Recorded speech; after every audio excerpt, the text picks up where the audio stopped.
Welcome to Not Milk Never Milk. Subscribe if you're lactose intolerant. You start now, power off the controller and remove the battery so there's no accidental input.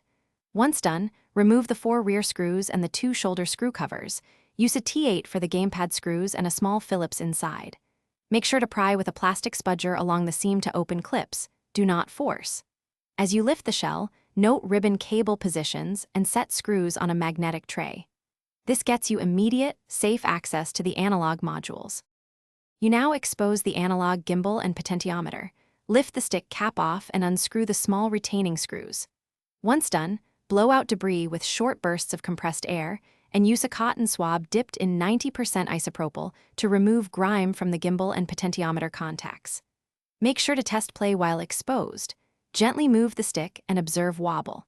If the housing is loose, carefully bend the small metal clip inward or place a 0.5 mm shim under the module edge to reduce play.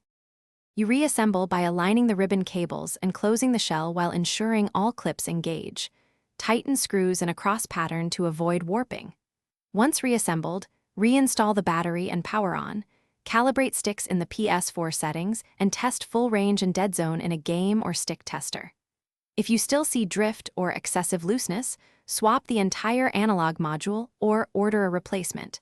If problems continue, double-check shims and...